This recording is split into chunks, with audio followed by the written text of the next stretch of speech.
Esto es Filosofía de Bolsillo, el podcast para aprender filosofía en cualquier lugar. Presentado por Diego Chivilotti.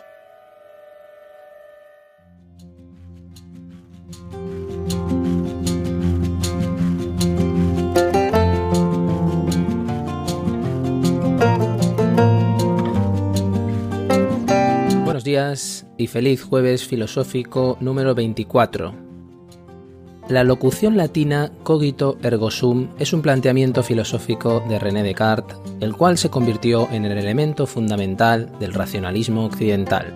En español se traduce frecuentemente como pienso, luego existo, siendo más precisa la traducción literal del latín pienso, por lo tanto soy, o pienso, pues soy, o pienso porque soy, ya que normalmente la traducción pienso, luego existo se malentiende como pienso, después existo, siendo que Descartes llega a la conclusión de que pensar es una prueba de la preexistencia del ser, no se puede pensar sin antes existir, y por ende no llega a la conclusión de que se puede pensar sin existir, ni que la existencia es una consecuencia del pensamiento. Está bastante claro, ¿verdad? Lo que he leído es la entrada de Wikipedia para cogito ergo sum. Pues no parece tan claro cuando se sigue entendiendo mal el famoso cogito ergo sum, pienso, luego existo, de René Descartes. Lo cual quiere decir, entre otras cosas, que no tenemos suficiente con Wikipedia. De nuevo, la sociedad de la información nos hace creer que el conocimiento es información, pero no, se debe basar en la inteligencia, que es la capacidad de inteligir, es decir, de relacionar, discriminar, seleccionar, ordenar la realidad en categorías, como nos había enseñado Aristóteles, algo de lo que se habla mucho en el mundo educativo, en los nuevos paradigmas de la educación, como les gusta decir a los grandes gurús de la pedagogía. Pero en resumen, lo que quiere decir esto es que necesitamos el contexto, necesitamos lo que nos enseña a leer, entre la gran cantidad de información que necesita precisamente que le demos forma. Vamos a intentar darle forma y contexto a esa frase en este episodio. Después de 5 episodios dedicados a Descartes, creo que estamos bastante preparados.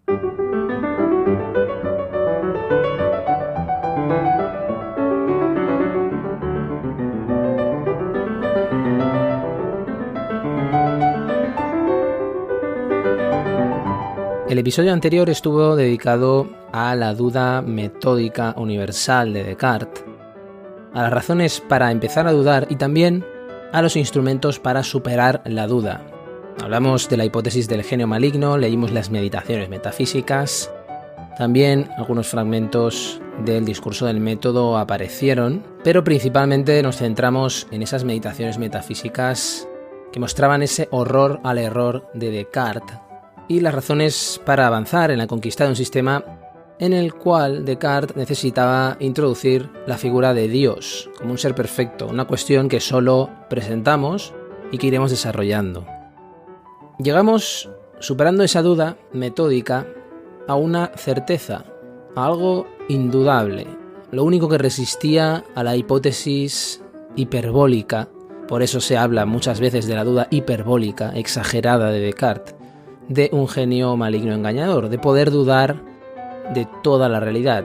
Lo único que resistía, tras destruir toda la realidad, era el hecho indudable de que yo estoy pensando cuando dudo de esa realidad, porque dudar es una forma de pensar. Llegamos, por lo tanto, solo a enunciar el ego cogito ergo sum, pienso, lo cual quiere decir que existo.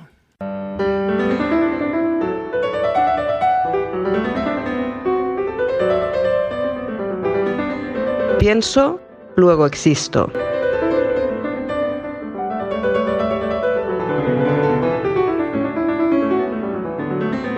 El famoso meme que circula tanto, en el que aparece Descartes y dice Descartes viendo cómo existes y no piensas, es muy gracioso, pero no acaba de entender lo que quiere decir pienso, luego existo en la filosofía de Descartes.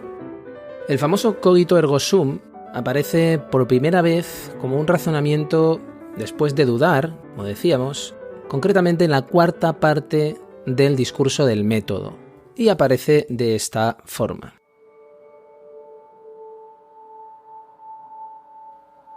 Advertí luego que, queriendo yo pensar de esa suerte que todo es falso, era necesario que yo, que lo pensaba, fuese alguna cosa, y observando que esta verdad, yo pienso, luego soy, era tan firme y segura que las más extravagantes suposiciones de los escépticos no son capaces de conmoverla.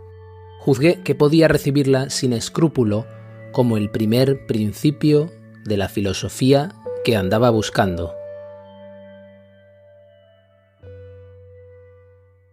Aquí la tenemos, es la primera vez que aparece este pienso luego existo, y por lo tanto no aparece en latín, sino que aparece en francés por primera vez. Je pense donc je suis. Esa forma más célebre, que es la forma en latín, cogito ergo sum, aparece en los principios de la filosofía.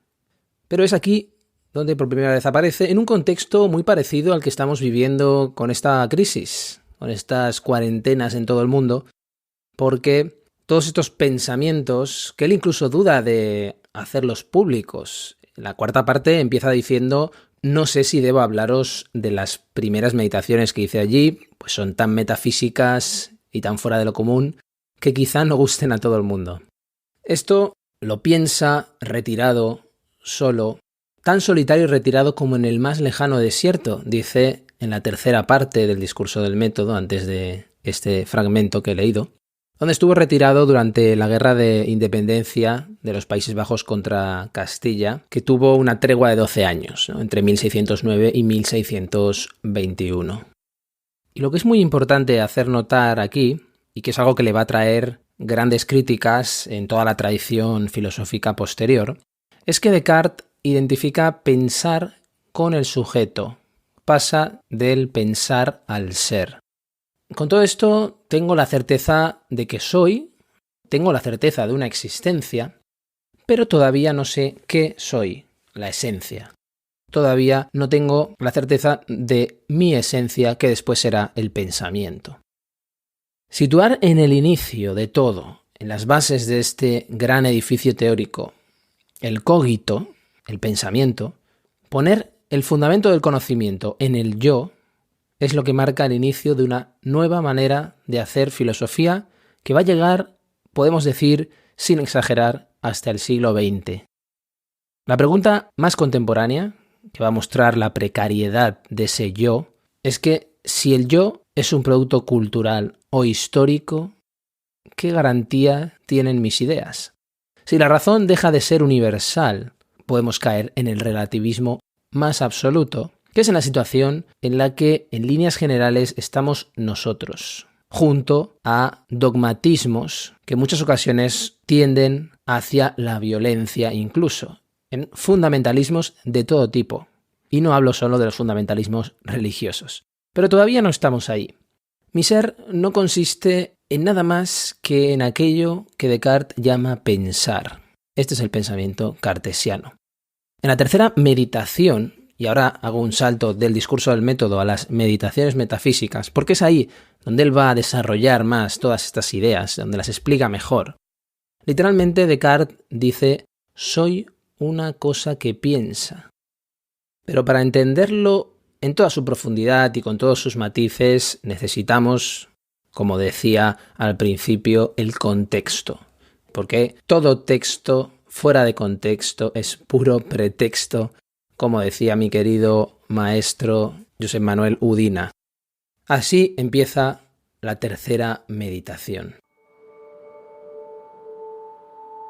Cerraré los ojos ahora, me taparé los oídos, dejaré de hacer uso de los sentidos, borraré inclusive de mi pensamiento todas las imágenes de las cosas corporales, o al menos, ya que esto es casi imposible, las tendré por vanas y falsas.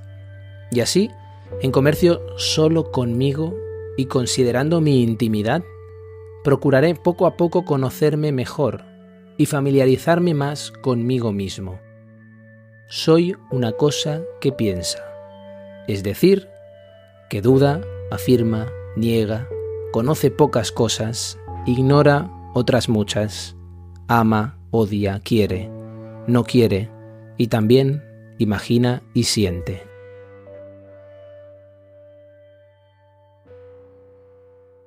Es decir, lo que yo soy no es ni mi cuerpo empírico, ni mi alma, en un sentido filosófico teológico, sino aquello de lo que no puedo dudar en absoluto. Lo que soy es esa cosa indudable que es el hecho de que dudo, afirmo, imagino, siento, quiero. Es decir, lo que soy es que pienso.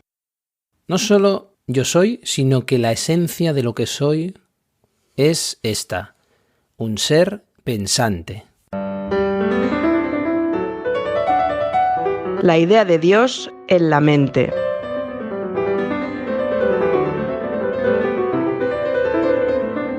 Descartes estaba convencido que si demostraba que la mente no está constituida por el engaño, superando esa duda hiperbólica, las verdades matemáticas tendrían validez para la realidad en sí, para la realidad en sí misma, independientemente de que yo la piense.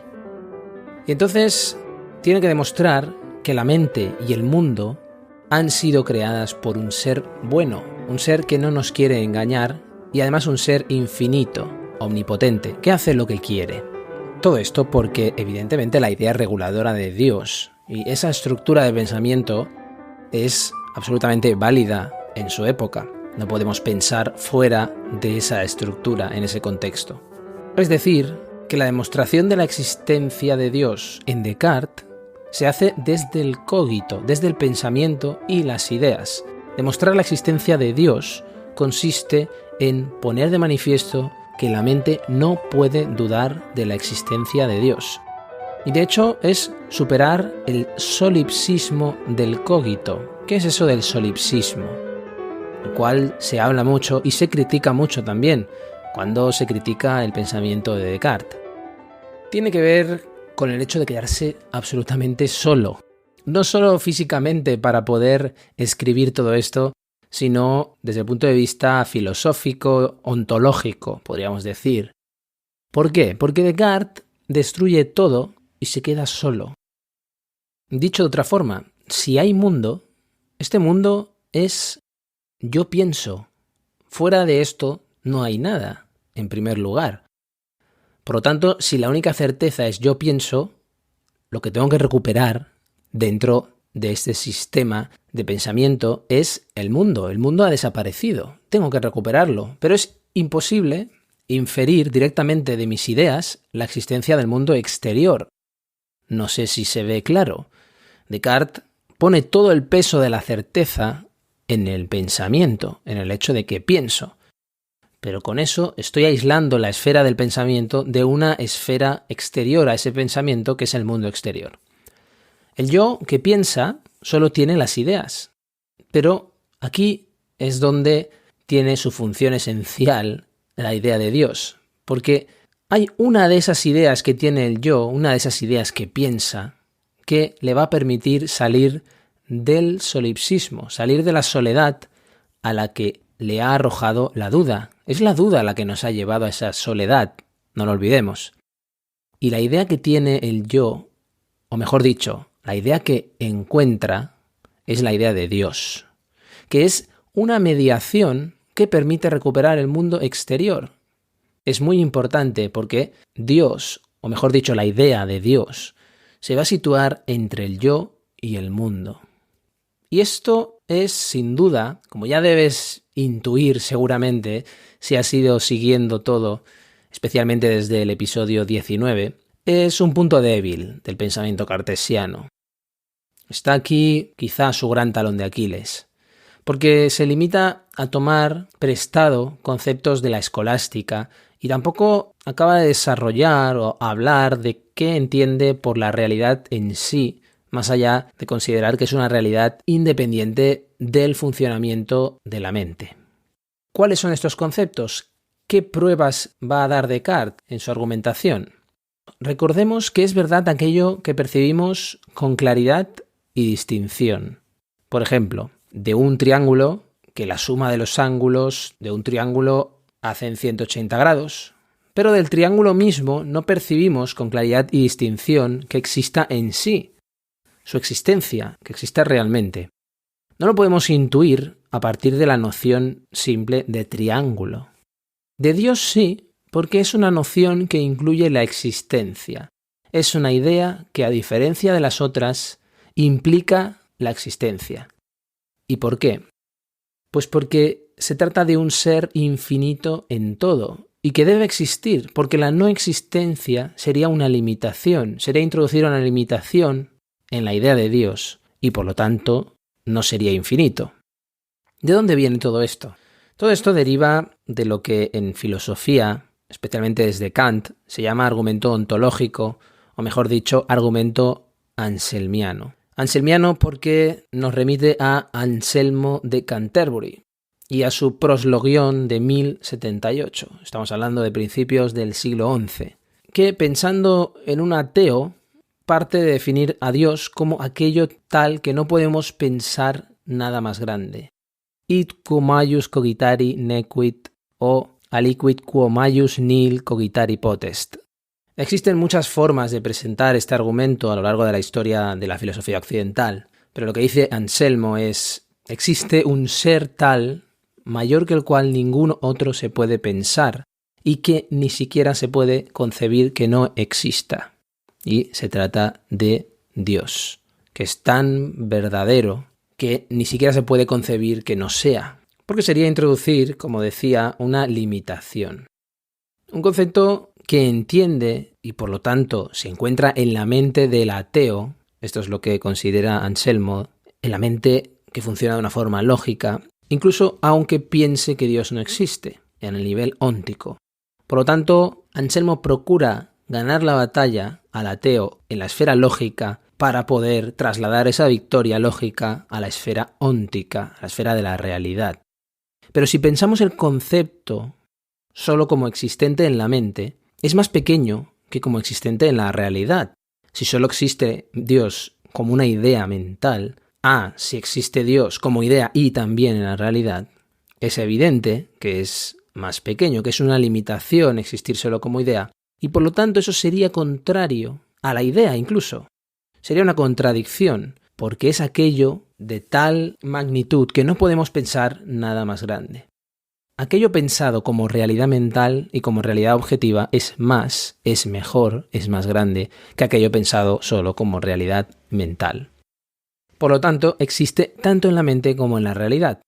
La refutación que hace Kant siglos más tarde del argumento anselmiano es negar la premisa de que la existencia es una perfección en sí misma, porque existir no es un predicado. Es decir, existir no añade nada sobre el sujeto Dios.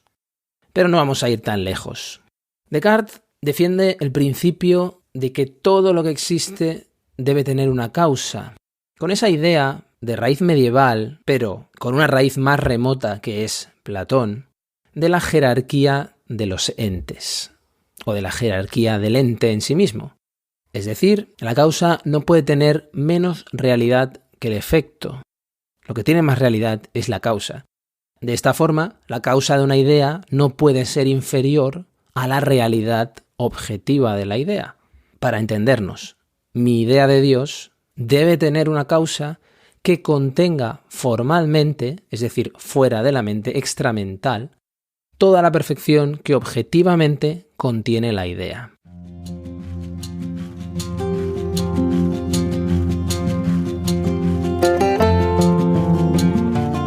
Considero correcto que quien haya reconocido una idea de Dios y acepte que la existencia es una perfección, deba reconocer que la existencia le pertenece. En efecto, no dudo de la idea de Dios, ni tampoco de su existencia. Antes, al contrario, pretendo poder demostrarla. Pero tampoco quiero que nos convenzamos y alardeemos de poder llegar hasta el final en algo tan importante con tan poco gasto. Digo pues que hay que probar con toda la exactitud imaginable que hay una idea de un ser totalmente perfecto, es decir, de Dios.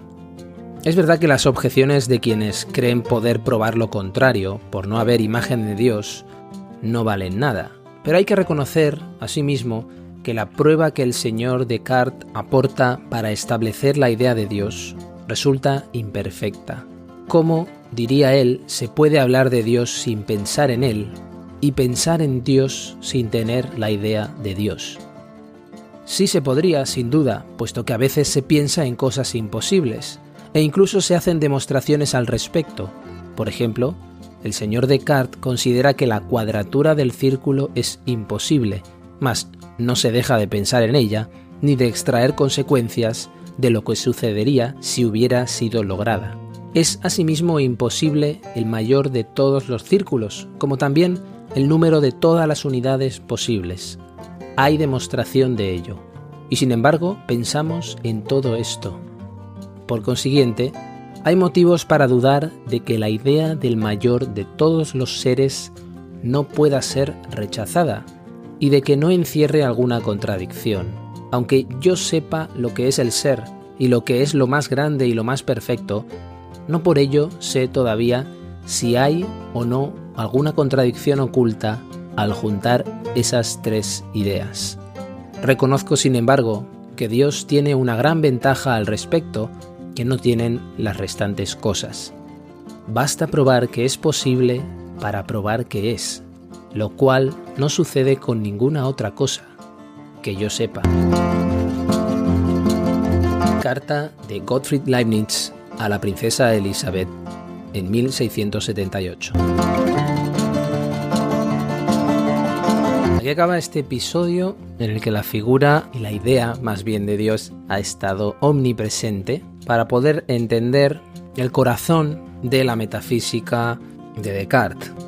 Avanzar en cuestiones como la dimensión sensible y la dimensión no sensible del ser humano, entre cuerpo y mente, y otras cuestiones relacionadas con eso, nos va a permitir entender mejor y seguir iluminando estas cuestiones que a veces parecen un poco enredadas, sobre todo cuando tenemos que remitirnos a argumentos de la escolástica medieval, interesantísima, pero en muchas ocasiones obtusa en el uso del lenguaje.